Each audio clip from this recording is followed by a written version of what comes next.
భవానీ నేను చూడలేదు మా భవానీ అమ్మ కూడా చూసుకోకండి.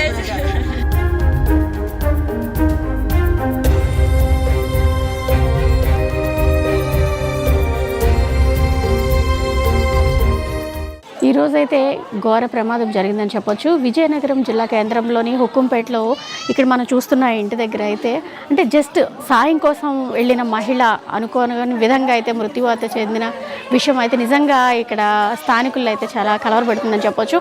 అయితే అప్పటి వరకు తనతో పాటు సరదాగా ఉన్న మహిళ ఇలాగా విగతజీవిగా పడి ఉండటం వాళ్ళు ఇంకా జీర్ణించుకోలేకపోతున్నారు. అంటే ఇక్కడ సాయంకి అనమాట గ్యాస్ వెలిగించడానికి సాయంగా వెళ్ళింది. ఈ లోపు ఆ సిలిండర్ అయితే పేలి ఆవిడ అక్కడికక్కడే అగ్నికి ఆవుతయిందని చెప్పొచ్చు. ఆవిడ విజయవాడ నుంచి వచ్చారు, రీసెంట్గా ఇక్కడ ఉంటున్నారు, ఈ ఉక్కుంపేటలో అయితే ఉంటున్నారు అని చెప్తున్నారు. అయితే స్థానికులు వాళ్ళ కుటుంబీకులు కూడా ఉన్నారు, వాళ్ళతో మాట్లాడదాము అసలు ఏం జరిగింది ఏంటనేది వాళ్ళని అడిగి తెలుసుకుందాం రండి.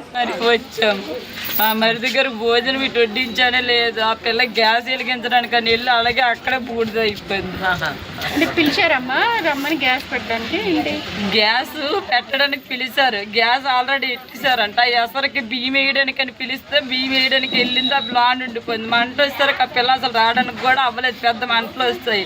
ఆ ఇంటికాడ రావడం బయటకు వస్తుంది. ఆ పిల్ల అటు నుంచి రావడానికి కూడా అవ్వదు, అక్కడ చిన్న సందు అది, ఆ సందులో వెళ్ళి బయటకు రావడానికి అవ్వదు. అవతల వెళ్ళి దూకిసి రావడానికి అవుదామన్నా సరే గేట్లు తాళాలు వేస్తున్నాయి, దూకడానికి కూడా అవ్వదు. ఆ పిల్ల ఇదిగో ఇద్దరు పిల్లలు ఉన్నారు ఆ పిల్లకి, చిన్న పిల్లడు పెద్దోడు, ఇటు చిన్నోడు. ఇడు ఇంకా అప్పుడే క్యారేజ్ ఇచ్చేసి మరి ఇంకప్పుడే వచ్చి కూర్చోడం, ఇంకా కూర్చొని వచ్చి ఒక్క సెటల్లో అయిపోయింది. ఇలాగ అవుతుంది అసలు అనుకోలేదు. అసలు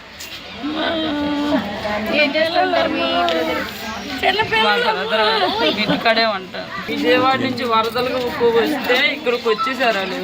వచ్చేసి పిల్లల్ని స్కూల్లో ఇంక సంవత్సరం అయింది స్కూల్లో వేసి. ఎన్ని రోజులు ఎన్ని అవుతుందమ్మా వాళ్ళు వచ్చి మీ వదినాలు వచ్చి విజయవాడ నుంచి? సంవత్సరం అయిపోయిందండి సంవత్సరం అయిపోయింది వచ్చి పిల్లలు స్కూల్లో వేస్తారు. వస్తే ఇంక అన్నది విజయవాడ వెళ్తాననేసి, కానీ వెళ్ళలేదు. వెళ్తాలోపేసి ఇదిగో ఇలాగ అయ్యింది. అక్కడ వరదల్లో ఇది అయిపోయినాయి కదా, సామాన్లు అన్నీ మునిగిపోయినాయి అనేసి ఇక్కడికి వచ్చేసారు వాళ్ళు. ఇక్కడికి వచ్చేసరికి ఇదిగో ఇక్కడ చనిపోవడానికి వచ్చినట్టుంది విజయవాడ నుంచి ఆ పాప. ఎవరైతే మృతి చెందారో మహిళ భవానీ ఆవిడ ఈ ఇంట్లోనే ఉన్నారు. జస్ట్ పక్కిల్లే అనమాట.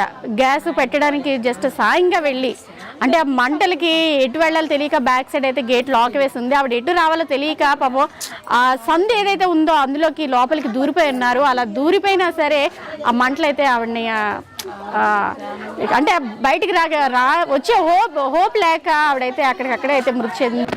నీ పేరేటానా? శ్యామ్ కుమార్. ఏం చదువుకుంటున్నావు? 5th class. ఏం చెప్పారు ఇక్కడ నీకు? వీళ్ళు ఎవరైనా ఏమైనా చెప్పారా? అమ్మకి ఏమైంది ఏమని చెప్పారా? లేదు, చెప్పలేదు. స్కూల్ నుంచి రాగానే మేడపైకి తీసుకెళ్ళిపోయారు. అమ్మ క్యారేజ్ తెచ్చిందా? మధ్యాహ్నం తెచ్చారు కానీ పెట్టేసి వెళ్ళిపోయారు. ఆయమ్మని అడిగితేమో వీళ్ళ అమ్మగారు ఎవరో తెచ్చి పెట్టారని చెప్పారు అంతే. అమ్మని స్కూల్ దగ్గర మీరు కూడా చూడలేదు? చూడలేదు. అమ్మ అయితే మధ్యాహ్నం మాకు లంచ్ తెచ్చింది, కిందని ఆయమ్మకి ఇచ్చేసి వెళ్ళిపోయింది. ఇప్పుడు వస్తే అమ్మ లేదు అని అయితే వీళ్ళు పాపం అమాయకంగా చెప్తున్నారు. నిజంగా అది నిజంగా మాటలు రావటం లేదు. నిజంగా ఇంకో బాబు ఉన్నాడు, చిన్నడు. ఈ బాబేమో చిన్న బాబు అనమాట. ఇద్దరు కూడా చిన్నపిల్లలు. వాళ్ళ అమ్మ ఎక్కడున్నారో ఏంటో కూడా వాళ్ళకి తెలియని పరిస్థితి అయిపోయింది. ఇక్కడ వాళ్ళు నిజంగా చాలా అదిగా చూస్తున్నారు.